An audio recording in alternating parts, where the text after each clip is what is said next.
ओम नमो भगवते वासुदेवाय। ओम नमो भगवते वासुदेवाय। ओम नमो भगवते वासुदेवाय। ओम नमो भगवते वासुदेवाय। ओम नमो भगवते वासुदेवाय। ओम नमो भगवते वासुदेवाय।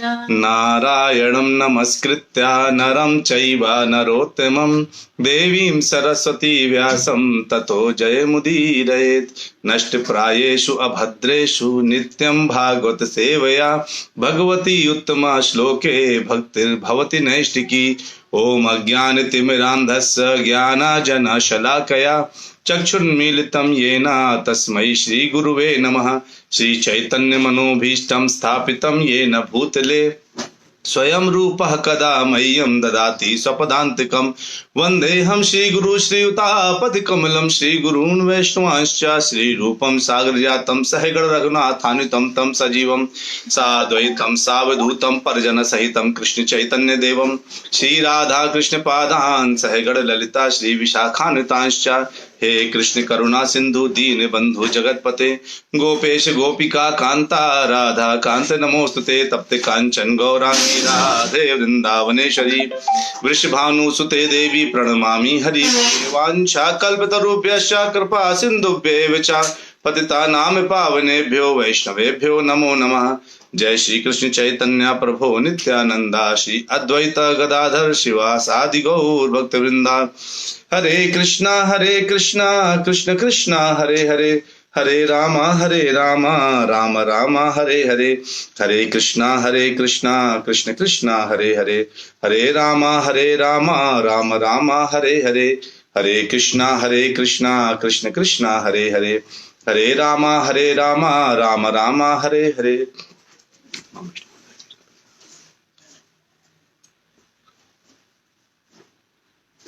हरे कृष्णा। आप सभी प्यारे प्यारे भक्तों का नित्य भागवत कथा में बहुत बहुत स्वागत है। और आज की कथा थोड़ा स्पेशल होने वाली है क्योंकि आज प्रश्न उत्तर लिए जाएंगे, है ना। आज आप सभी भक्तों ने बहुत अच्छे अच्छे प्रश्न पूछे हैं। वो प्रश्न प्रभु जी ने यहाँ लिख दिए हैं। अगर किसी को कंफ्यूजन हो तो आज जो प्रश्न पूछे गए थे उनमें से एक उदय कुमार प्रभु जी हैं, सूरज कुमार प्रभु जी हैं, और नीतू माता जी हैं, और गायत्री माता जी हैं। 4 प्रश्न हैं आज अपने पास। हम इन 4 प्रश्नों का से ही आज समय निकल जाएगा, इसलिए भागवतम का श्लोक। और ये तो बहुत उत्तम है क्योंकि हम जो भी प्रश्न पढ़ेंगे उसमें सारे रेफरेंस से ही पढ़ेंगे, भागवतम और भगवत गीता के रेफरेंस से। इसलिए बिल्कुल चिंता वाली बात नहीं कि भागवतम का श्लोक नहीं हो रहा, क्योंकि आज सारा भागवतम और भगवत गीता ही डिस्कस किया जाएगा। तो हम सबसे पहले अगर देखें तो पहला प्रश्न प्रभु जी ने, जुगेश प्रभु ने लिखा है उदय कुमार प्रभु जी का। उदय कुमार प्रभु जी पूछते हैं, प्रभु जी हमें सामने से कोई अपना बोलता है उनको कैसे हैंडल करें। कुछ इग्नोरेंट पर्सन हम जो भी करते हैं उनमें अपनी थ्योरी दे देते हैं, उन लोगों से कैसे बिहेव करें। बहुत ही उत्तम प्रश्न है उदय प्रभु जी आपका। और मैं कोशिश करूंगा कि आपके इस प्रश्न का उत्तर, मेरे पास उतनी क्षमता नहीं कि मैं आपके प्रश्नों का उत्तर करूं। मैं भगवान ने जो आपके प्रश्नों का उत्तर किया मैं वो आपको बताता हूं कि भगवान ने आपके ये प्रश्न को भगवान क्या आंसर करते हैं। तो कहते हैं जो आपका है, तो सबसे पहले मैं एक लूंगा इसमें 12.3 और 12.4 भगवत गीता में। आपके इस प्रश्न का उत्तर भगवान ने 12.3 और 12.4 में किस तरह से दिया है हम वो देखते हैं, ठीक है। तो अगर आपके हाथ में भगवत गीता है तो आप उठा सकते हैं, नहीं तो मैं श्लोक पढ़ने वाला हूं आपको बताने के लिए। और आपके लिए भगवान ने काफी श्लोक बोले हैं इस प्रश्न का उत्तर करने के लिए। मैं सारे प्रश्न बोलूंगा, तो बिल्कुल तैयार रहिए। भगवान क्या कहते हैं सबसे पहले उदय प्रभु जी कि अगर जैसे आपने बोला हमें कोई अपना बोलता है लेकिन पीछे से कुछ और दिखाता है, साथ में कोई हम जो भी बोलते हैं उसमें अपना कॉन्सेप्ट डाल देता है, अपनी थ्योरी डालना शुरू कर देता है। इसका मतलब है कि वो सामने से कुछ और बोला है, पीछे से कुछ और है। यानी कभी वो दोस्त बनता है, कभी वो दुश्मन बन जाता है ना, कुछ और करता है। साथ में हम जो कुछ भी बोलते हैं उसको मानने के बजाय अपनी बात बोल देता है। तो अगर हम अगर जैसे मैंने अभी आपको जो उदाहरण दूंगा, जो भी मैं बोलूंगा वो रेफरेंस के साथ दूंगा। जिससे अब मेरे ऊपर कोई इल्जाम नहीं आएगा कि प्रभु जी आपने, भगवान के ऊपर इल्जाम जाएगा अगर आपको समझ में नहीं आए। कोई भगवान क्या कहते हैं इधर, भगवान कहते हैं ये तो अक्षरम अनिर्देश्यम अव्यक्तम पर्युपासते सर्वत्र गम अचिंत्यम च कूटस्थम अचलम ध्रुवम, है ना। कहते हैं कि, और साथ में दूसरा श्लोक, तीसरा चौथा भी पढ़ देता हूं, 12.3 और 4 पढ़ रहा हूं आपके लिए। कहते हैं संयम इंद्रिय ग्रामम सर्वत्र समबुद्धया ते प्राप्नुवन्ति माम एव सर्वभूत हिते रताः। कहते हैं चाहे आपको कोई कुछ बोलता है, आगे से कुछ और मतलब सामने से कुछ और प्रेजेंट होता है और आपसे पीछे कुछ और व्यवहार करता है, कहते हैं अपनी इंद्रियों को वश में करिए। हे उदय प्रभु जी, आप अपनी इंद्रियों को वश में करिए और वश में करके भगवान कहते हैं आपसे सबों के प्रति संभाव रखिए। कहते हैं समबुद्धया, समदर्शी, कोई कैसा कर रहा है कोई कैसा नहीं कर रहा है इसमें बिल्कुल चिंता मत करिए। आप अगर भगवान कृष्ण को क्या कह रहे हैं पीछे, कहते हैं क्योंकि आपको क्या करना है, परम सत्य की कल्पना करना है, परम सत्य की जो है पूजा करनी है, परम सत्य को सेंटर में रखना है। अगर आप परम सत्य को सेंटर में रखें और आपकी कोई बात नहीं मानता, वो कृष्ण इच्छा है, आप उसको लिए परेशान मत होइए। भगवान कहते हैं कि समबुद्धया, सभी लोगों को समान बुद्धि से देखिए, समदर्शना, समान दृष्टि से देखिए और अपनी जितना थॉट है, विचार हैं, उनको परम सत्य की यानी भगवान कृष्ण की सेवा में, कहते हैं भगवान कृष्ण की मेरी सेवा में लगा दीजिए। अगर आप ऐसा करते हैं तो आपकी इंद्रियां ये चीज फील ही नहीं कर पाएंगी कौन क्या कर रहा है, कौन क्या नहीं कर रहा है। पहले साधु संत क्या करते थे, बिना कपड़ों के जंगल में बैठ के तप किया करते थे प्रभु जी, और वो तप करते थे और उस समय उनको मच्छर कोई दूसरे प्रकार के जीव जंतु परेशान नहीं कर पाते थे, क्योंकि वो परेशान करने की कोशिश करते थे तो उनको पता ही नहीं चलता था, क्योंकि ये शरीर जो दुख हो रहा है, जो परेशानी हो रही है, शरीर के संबंध की वजह से हो रहा है। मैं सोचता हूं कि वो मेरा है और उसने मुझे ऐसा बोल दिया इसलिए मुझे तकलीफ होती है। अगर मेरे अंदर ये आ जाए कि मैं भगवान का हूं और सब भगवान के हैं और वो कोई कुछ बोलता है, भगवान की इच्छा है, हरी इच्छा है, कृष्ण इच्छा है, अगर वो ऐसे कर रहा है तो हो सकता है ये पिछले जन्म के कर्म का कोई फल हो जिसकी वजह से उसने ऐसा किया। तो इसलिए हमें बिल्कुल परेशान होने की जरूरत नहीं होनी चाहिए। कहते हैं उसके बाद भी अगर कोई ऐसा करता भी है तो भी समदृष्टि बने रहना चाहिए। भगवान ने 14 अध्याय में भी आपके प्रश्न को और अच्छे से बताया है। 14 अध्याय में 14 श्लोक चैप्टर में 22 से 25 बोलते हैं भगवान कि बहुत बड़ा है, प्रकाशम चा प्रवृत्तिम चा मोहमेव च पांडवा न द्वेष्टि संप्रवृत्तानि न निवृत्तानि कांगच्छति उदासीन उदासीनो गुणैर्यो न विचाल्यते गुणावर्तन्ते इत्येवं यो वतिष्ठति नेंगते सम दुःख सुख स्वस्था सम लोष्टाश्म कांचनः तुल्य प्रिया प्रियो धीर तुल्य निंदास्तमस्त संस्तुतिः मानापमान यो तुल्यो मित्रारिपक्षयो सर्वारंभ परित्यागी गुणातीता स उच्यते।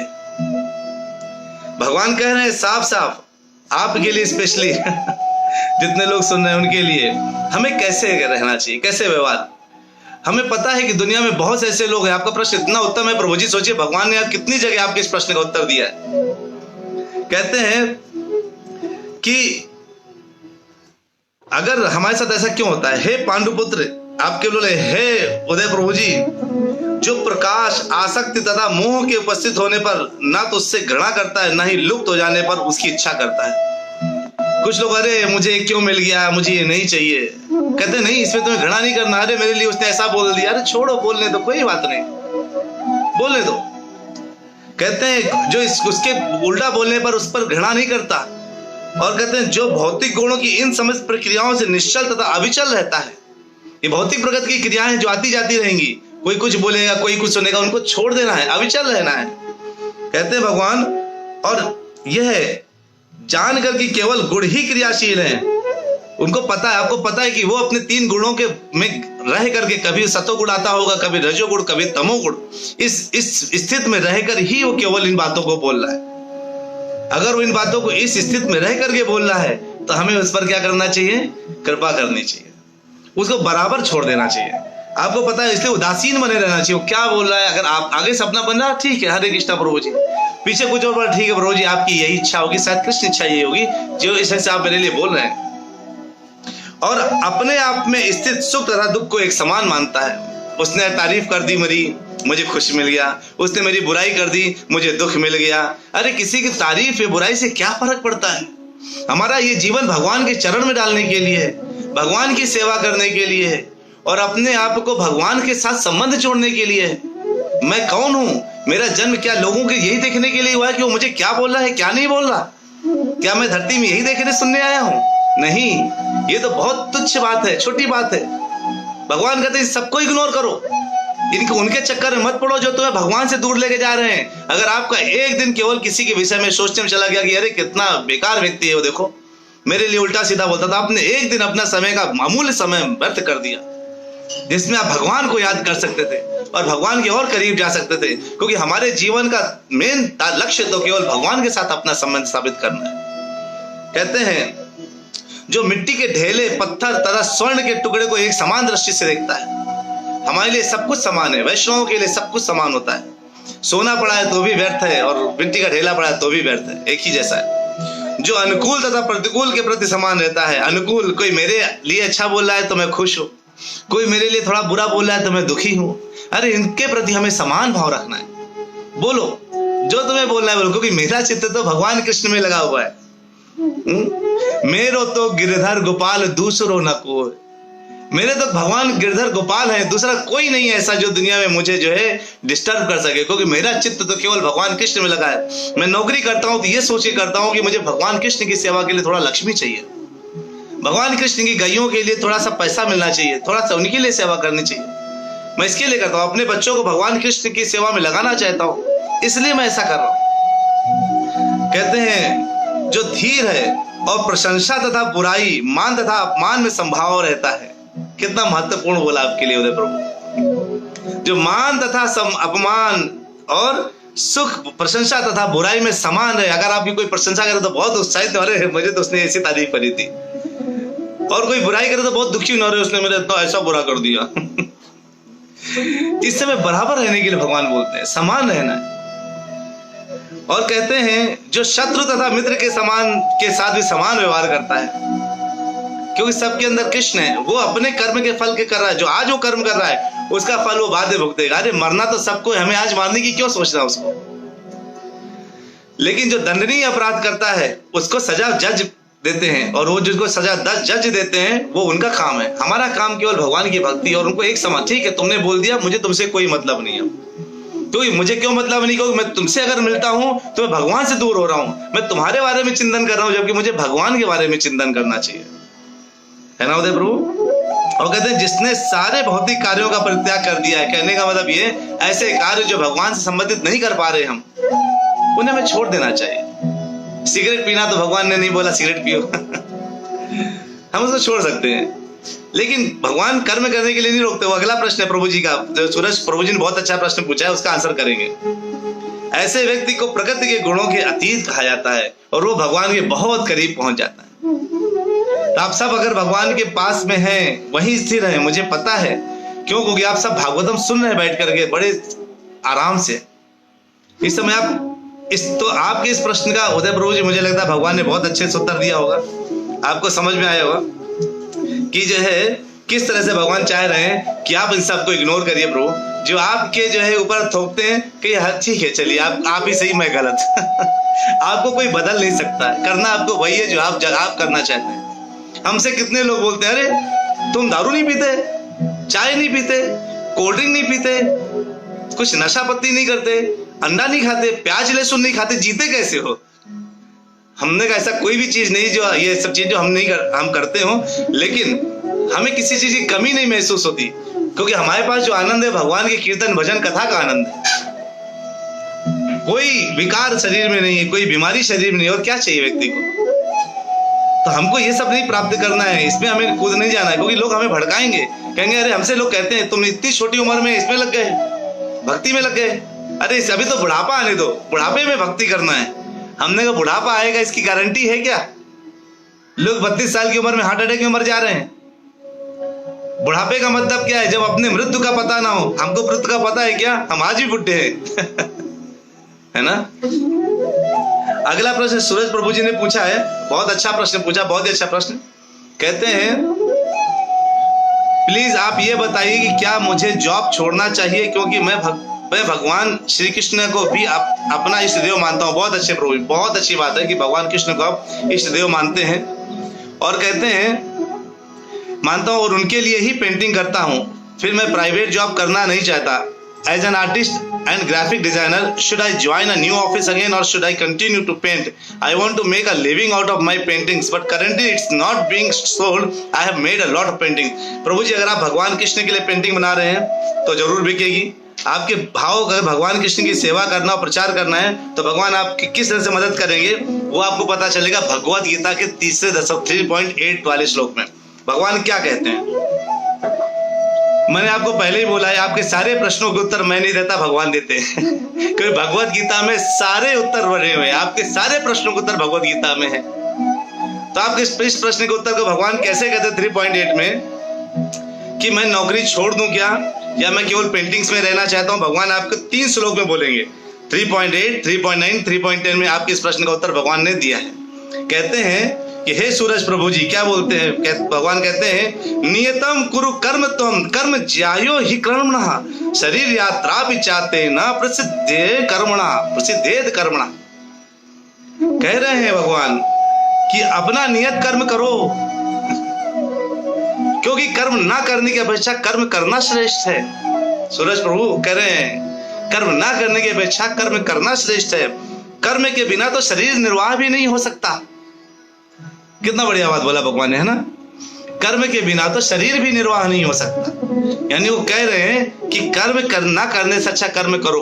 तो अगर आज आपकी पेंटिंग्स नहीं बिक पा रही हैं और अगर आपका आज ऐसा ना हो कि नौकरी छोड़ देने के बाद और पेंटिंग्स नहीं बिकी, तो कहीं ऐसा ना हो कि पूरा ध्यान पैसों में लगा रहे हो, भगवान की तरफ ध्यान ही ना जाए, ये कथाओं में आप बैठ ना पाए।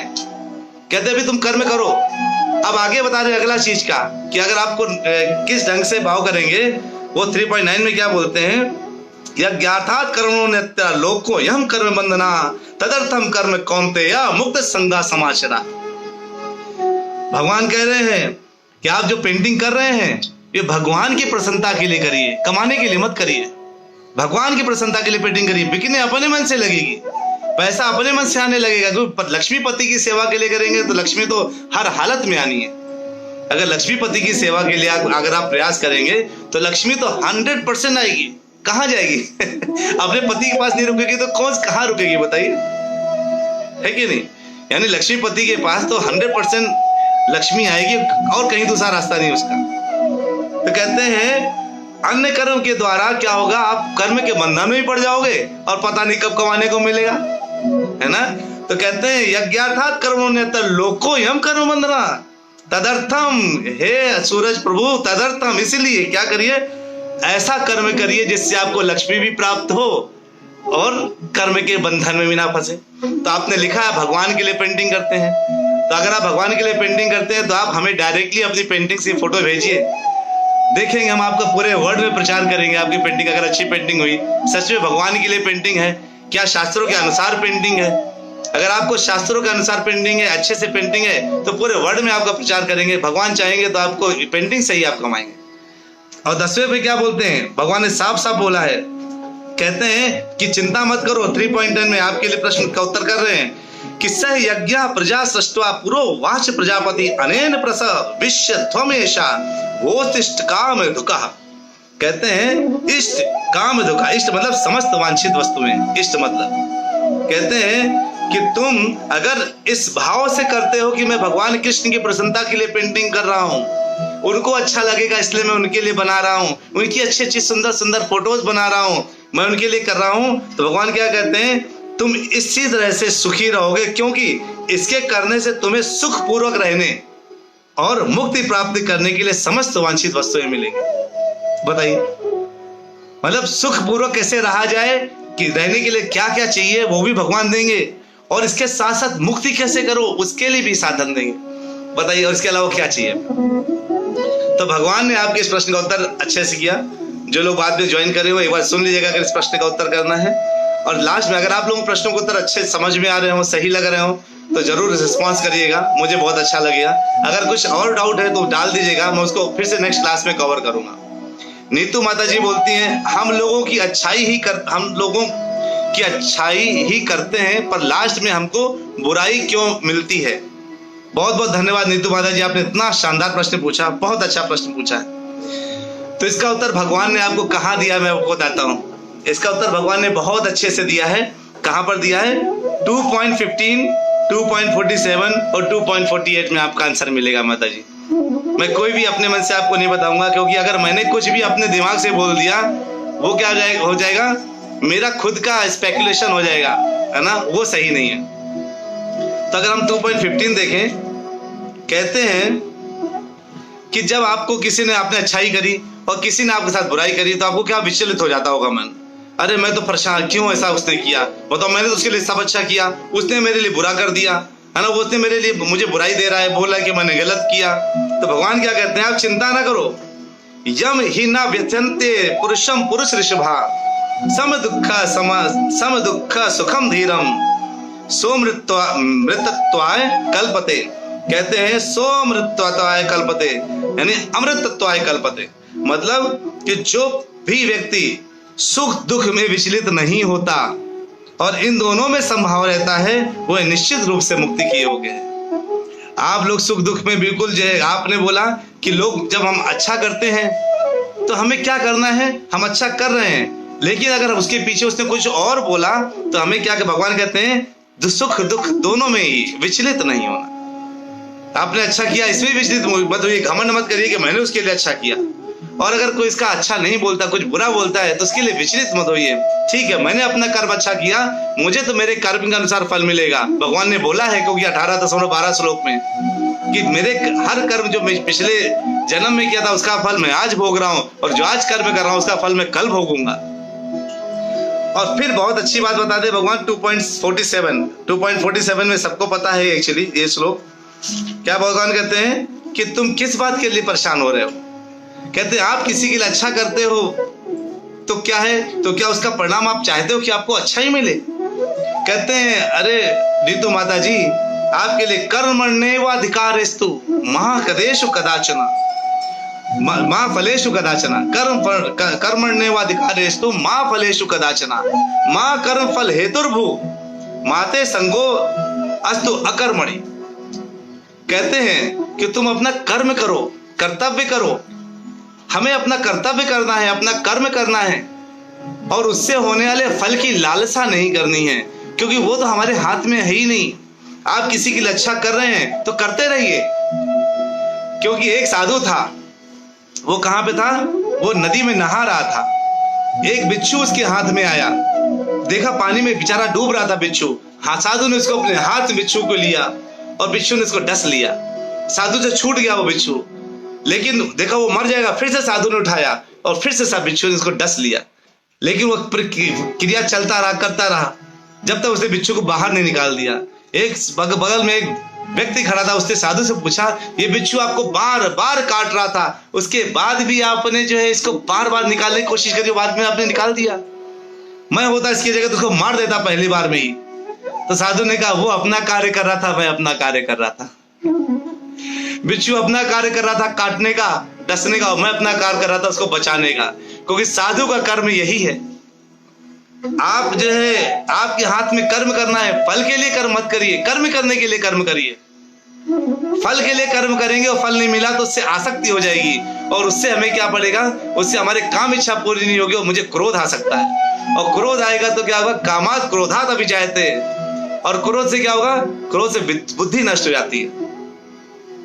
तो कह रहे हैं भगवान कि आप जो है कर्म करिए, अपना अच्छा कर्म करते रहिए, आप लोगों की अच्छाई करते रहिए, अपनी अच्छाई करना मत छोड़िए क्योंकि सामने वाले ने आपको बुराई दे दी। क्योंकि आप तो साधु हैं, सामने वाला अगर बिच्छू है तो आपकी टेंशन मत लीजिए, वो उसका काम डसना है, लेकिन आपका काम तो उसके लिए साधुता दिखाना है। और भगवान ने इसके बाद अगले श्लोक में बोला 48 में क्या बोला है, साफ साफ, योगस्था कुरु कर्माणि संग त्यक्त्वा धनंजया सिद्ध सिद्धयो समो भूत्वा समत्वम योग उच्यते। भगवान कह रहे हैं कि हे नीतू माता जी, आपके लिए बोल रहे हैं, जैत अथवा पराजय की समस्त आसक्ति का त्याग कर दीजिए। मेरे अच्छाई करने से कोई मुझे तारीफ करेगा ही करेगा, इसकी जरूरी बात नहीं है।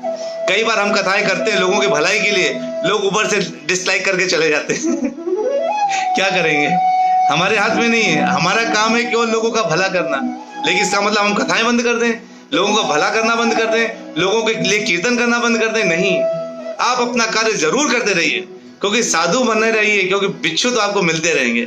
बिच्छुओं से मत डरिए, ठीक है? उसके लिए नहीं करना नेक्स्ट टाइम, कोई बात नहीं, किसी और के लिए करिए, लेकिन अपनी भलाई जरूर करते रहिए। कहते हैं तो ऐसी इस तरह से अगर आप रहेंगे तो यही असली में योग है जो भगवान कृष्ण से आपको जुड़वाएगी। लास्ट में गायत्री माता जी का एक प्रश्न है, प्रभु जी मेरा प्रश्न था, जब हिरणाक्ष पृथ्वी को चुरा कर ले गया था तो भगवान कृष्ण ने शूकर का ही रूप क्यों लिया और धरती माता को हिरणाक्ष से मुक्त करवाया? बहुत अच्छा प्रश्न माता जी आपने पूछा है कि भगवान ने वराह रूप क्यों लिया। वराह रूप कैसे आया?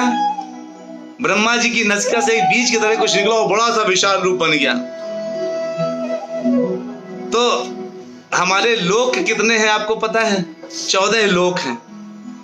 14 लोकों में हम बिल्कुल मध्य में है, भू में। उसके वो भूअर सुअर लोक ऐसे आते आते ब्रह्म लोक तक है। नीचे क्या है? नीचे के लोग क्या है? हमारे पास 7 लोक हैं, अतल वितल तलातल, ऐसे जाके पाताल तक पूरा जाता है। तो ये ऊपर 7 लोक, नीचे 7 लोक। तो पहले के समय में क्या होता था? अच्छाई रहती थी बिल्कुल ऊपर और बुराई रहती थी बिल्कुल नीचे। पृथ्वी कहाँ रहती थी? बीच में पृथ्वी थी। हिरण्याक्ष और हिरण्यकश्यप, ये 2 लोग कौन है? जय और विजय हैं। इसकी कथा कभी अच्छे से लूंगा। जो भगवान के द्वारपाल थे, लेकिन कुछ ऐसे कंफ्यूजन हो गया चतुष कुमार की वजह से, उन्होंने श्राप दे दिया कि तुम बहुत बड़े राक्षस बन जाओ। वो लोग हिरण्यकश्यप और हिरण्याक्ष आ गए यहाँ पर। तो हिरण्यकश्यप का मतलब क्या होता है पता है? हिरण्य का मतलब होता है सोना, गोल्ड, गोल्ड होता है, और कश्यप का मतलब होता है बेड। तो जो व्यक्ति केवल धन की लालसा में दिन भर भटकता रहता है और केवल अपने इंद्रिय तृप्ति के आनंद के लिए वो अपने बिस्तर को देखता है, वो हिरण्यकश्यप कहलाता है। भगवान की सेवा नहीं करता, वो बस कमा लो और इंद्रियों भोग में लगा दो, उसको हिरण्यकश्यप बोलते हैं। आज लेकिन हिरण्यकश्यप बहुत कमजोर हो गए हैं, बेचारे युद्ध नहीं कर सकते। हिरण्याक्ष का मतलब होता है जिसकी आंखें लगातार गोल्ड ढूंढती रहती हैं, लगातार सोना ढूंढती रहती है, कहाँ है? भगवान पे ध्यान नहीं रहता, लगातार पैसा कमाने के लिए खोजते रहते हैं और भगवान के लिए 5 सेकंड भी नहीं देते, वो हिरण्याक्ष कहलाते हैं। हिरण्य मतलब गोल्ड, अक्ष मतलब आंखें, जिनकी आंखें ढूंढती रहती हैं। तो इधर हिरण्याक्ष क्या था? बहुत पावरफुल था, बहुत पावरफुल और दम्भी था, जो चाहिए वो चाहिए।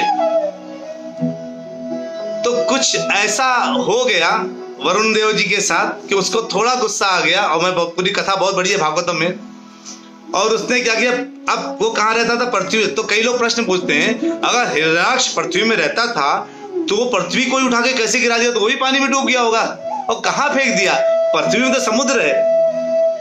तो आपकी जानकारी के लिए बता देता हूँ, बहुत इंपॉर्टेंट इंफॉर्मेशन है ये। जो हमारा ब्रह्मांड है वो एक अंडे की तरह है, अंडे की तरह ब्रह्मांड है। पूरा ब्रह्मांड एक अंडे की तरह है। अंडे में नीचे मैंने आपको बताया था कल के दिन, महाविष्णु गर्भोदचाई विष्णु के रूप में अंडे के में नीचे आते हैं, और वहां पर पुराण जो है, जो गर्भ सागर, जो सागर में लेटे रहते हैं।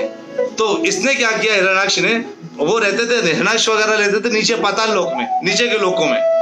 तो पूरे, और जो अच्छाइयां हैं वो रहते थे ऊपर के लोक में। ये परेशान करने के लिए इसने पृथ्वी को अपनी जगह से हटा करके नीचे भेज दिया। अब केवल सूकर की एक स्थिति ऐसी होती है जो जाकर पानी में भी सूंघ के अपना मटेरियल खा लेता है, और सूकर में दम बहुत होता है, ताकत बहुत होती है, और पृथ्वी कोई छोटी सी तो है नहीं, कितनी बड़ी। तो सोचिए, हिरण्याक्ष ने अगर पृथ्वी को उठा के डिस्प्लेस कर दिया होगा, तो आप जितने इतनी बड़ी बॉल को उठा के कर देते हैं, तो पृथ्वी से हिरण्याक्ष की साइज कितनी बड़ी होगी? इमेजिन करिए, पृथ्वी से हिरण्याक्ष की जो साइज होगी कितनी बड़ी होगी। यानी वो राक्षस कितना बड़ा राक्षस होगा जिसने केवल बॉल की तरह उठा के फेंक दिया पृथ्वी के नीचे। और हिरण्याकश्यप, और जब वराह देव यानी भगवान विष्णु जब वराह के रूप में आए, तो क्यों? तो जब उन्होंने पृथ्वी को उठाया था नीचे से, तो अपनी सींग में, जैसे सींग होती है ना ऐसे शुगर आराम से, तो वहां ताकि पानी में वो ढूंढ भी सके, सूंघ भी सके। शुगर की सूंघने की क्षमता बहुत अच्छी होती है। वो सूंघ करके पता लगा रहे कोई इतना बड़ा हिरण, इतना बड़ा गर्भ सागर है कि वहां पर धरती कहीं कोने में गिर गई थी, आगे डूब गई थी। तो वो पूरा ढूंढने के लिए उनको स्पीड भी चाहिए था, तो उन्होंने शुकर का बनाया क्योंकि उनको स्पीड चाहिए था, ढूंढना था। और वो प्रकृति की जो भौतिक प्रकृति है ना, उसमें वो दिखाना चाहते थे। तो हिरणाक्ष तो भगवान वराह देव के रूप में बिल्कुल सीधे गए, अपने नाक के उसमें रख के ले आए पृथ्वी को। लेकिन जब लाने की कुछ चेष्टा करी तो ला रहे थे, तो हिरणाक्ष जो बराबर साइज का था, सोचिए इतना बड़ा, यानी पृथ्वी पूरी भगवान अपने जो है केवल इसमें रखे थे, सिंग में रखे थे, दांतों में फंसाए थे। और वो हिरणाक्ष का साइज भगवान के साइज से बराबर था। सोचिए कितना बड़ा राक्षस रहा होगा। भगवान पहले उसके साथ खेलते रहे, टन टन टन, बाद में एक ही लात में उसको मार दिया और धरती को सही जगह प्लेस किया। भगवान किसी भी रूप में आते हैं, मछली रूप में आ जाते हैं, सिंह रूप में आ जाते हैं, हिरणाक्ष के रूप, जो वराह के रूप में आ जाते हैं, अलग अलग रूपों में आते हैं। लेकिन भगवान जानवर नहीं हो जाते, भगवान भगवान ही रहते हैं। भगवान की सत्ता, जैसे कभी कभी पिताजी से कहता है बच्चा, पापा गधा बन जाओ, पापा घोड़ा बनो ना हमारे लिए, पापा जो है हमको जो है बिल्कुल मगरमच्छ बन जाओ। तो कई बार मेरे बच्चे मुझसे बोले पापा कुछ घोड़ा बन जाओ, हम कहते पापा बेटा हम मगरमच्छ बन जाते तो वहां पर बैठ जाओ, उसी में थकावट नहीं लगेगी। तो इसका मतलब तो पापा गधा बन गए तो गधा हो गए, पापा घोड़ा बन गए तो घोड़ा हो गए, इसका मतलब ये नहीं है। पापा उतनी देर के लिए एक्ट कर रहे घोड़ा बनने की, पापा पापा ही है, भगवान भगवान ही रहते हैं। चाहे वो शुकर बन जाए, चाहे वो मत्स्य रूप में बन जाए, चाहे किसी भी रूप में बन जाए, लेकिन भगवान की स्थिति भगवान वाली ही है, इसलिए उनकी हमेशा पूजा होती।